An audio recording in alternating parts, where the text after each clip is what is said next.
Oh, Mr. Marston. How are you, sir? I'm all right. I met up with your friend, Seth. Oh, Seth of the Dead. Yes, interesting fellow. You don't meet many men these days with the moral fortitude to cut straight to the chase like that, do you? Thankfully not, Mr. West Dickens. Yes, contemporary society is remarkably harsh on professional exhumers. But did you know that in ancient Egypt, it was an art form valued more highly than literature? I believe Seth comes from that school of thought. How very interesting. Look, you thought any more about our plan? Ah, your plan, dear boy, your plan. I am merely the help, not mercifully the arbiter of wisdom. What you are, dear boy, is the man whose life I've saved twice now. A man who sells lies and deceit to unwitting people. A man who, if he doesn't help me, I won't think twice about putting a bullet through his skull, feeding to the vultures myself. You see, Mr. Marston, you have the exterior of a violent man, but the soul of an angel, and that is what I think I cherish most about you. That's what I thought. But before we can attend to your particular problems, we need some extra lubricant to oil the machinery of business. And this being America, that lubricant with which we concern ourselves is money. Money? What are you talking about? Oh, we need weapons. Armor plate for the wagon, extra hands, and I need some danger money. So, let's sell some more of these cures. Sell cures? Around here? Do you want to see me lynched? Oh, no, the sport of kings. Racing, my friend, the sport of kings. A noble activity without reproach. Exactly the kind of activity where a lying, cheating degenerate like myself can prosper. But come, let's finish the loading and we'll discuss it as we drive.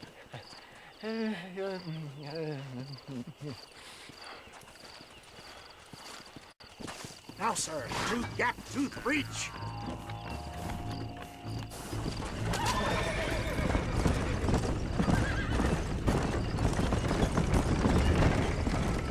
Seth is an interesting fellow, is he not? I wouldn't say interesting, more deeply disturbed. I can see why you two get along. I see the good in everybody, John. It's a flaw of mine. I have a soft spot for life's flotsam and jetsam.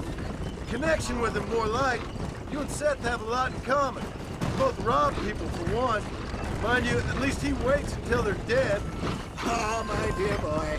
Nobody is more critical of drinkers than a drunk who's mended his ways. What are you talking about? Come on now, John.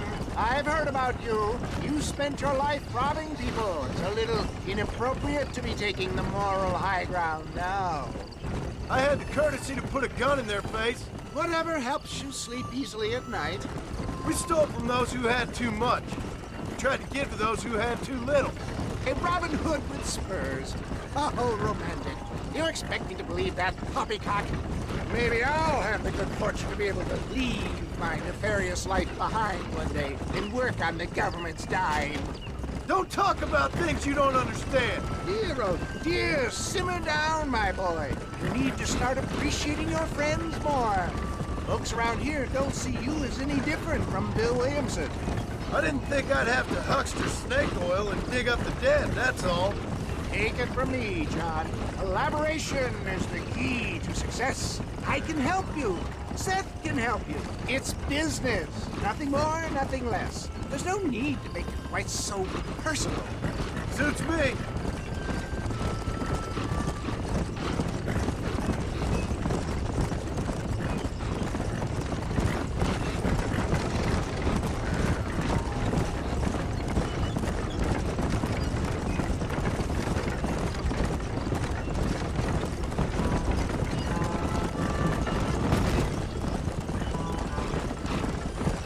Anyway, John, we must talk about the race. Yes, the race. Oh, come on. Time to purge that negativity and start thinking like a winner. You're going to have a whale of a time. They've been holding these chariot races in New Austin for as long as I can remember. And we need the money. Why aren't you racing then? Me? Oh, no. Not my thing at all. You have already proved yourself more than adept at the reins, my dear boy, and under some stress. These races are Byzantine in their ferocity, and the terrain is treacherous. People will do just about anything to win. Men die. It's a marvelous spectator sport. Sounds like fun. And you are my wild card, John. They won't be expecting you. So what's your role in all this? Think of me as your spiritual guide. Do I have to? You are a free man, of course, but I strongly recommend it. Imagine, just for today, you are not an aging bounty hunter, and I am not an avant-garde business pioneer. No, sir. Today, we are gladiators. Motivation, dear boy. I'm definitely feeling motivated to get the hell out of here.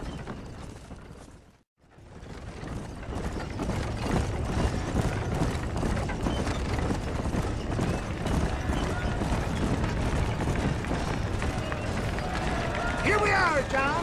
Gap Tooth Breach. Whoa!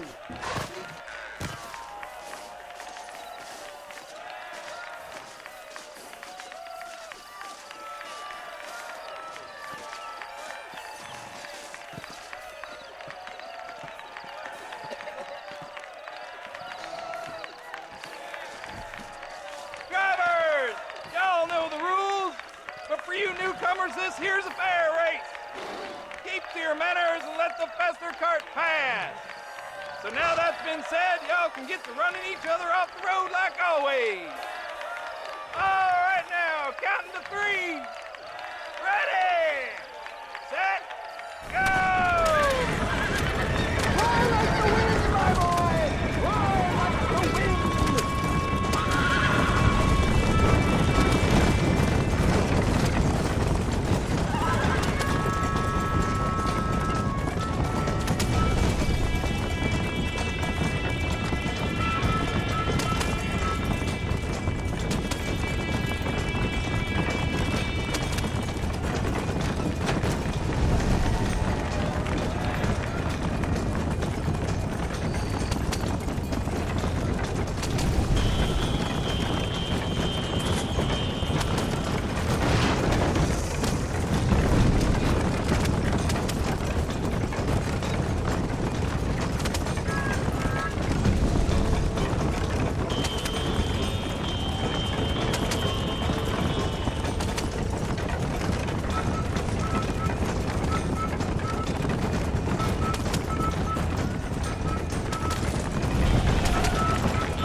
Fester. I'll take care of this cart for Mr. Wes Dickens.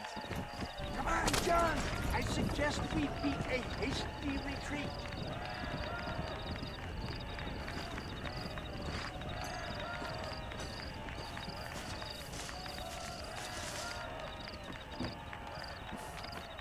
Right, best remove ourselves from the stage before somebody decides they want their money back. Fine by me. Wasn't that fantastic? The cheers of the crowd, the thunder of the wheels. The falling rocks, homicidal maniac. Oh, come on, John. Even a cold-hearted misanthrope like you must have found that just the tiniest bit exhilarating. Not the friendliest bunch, are they? They take the racing very seriously in these parts, and your participation was not entirely free of food. That was clear. Ah, sport, war, and heartache. The guilty pleasures of mankind since the dawn of time. I'd get away from the men we just swindled before you start waxing too lyrical. Yes, of course.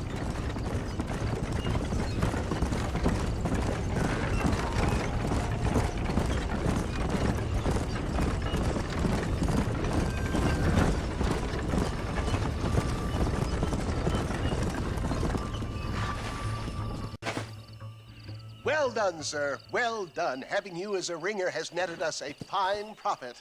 We seem to be wasting time, old man. Oh, patience, my friend. The Trojan horse cannot run before it can walk, if you'll forgive the metaphor. Next, we need to procure some grand and overwhelming firepower. And for that, you need to contact an old friend of mine. Goes by the name of Irish. Irish. Yes, he's an interesting kind of fellow. He usually can be found in Armadillo or some other town around here on some bacchanalian revel or such. Great. An alcoholic arms dealer. What could be better?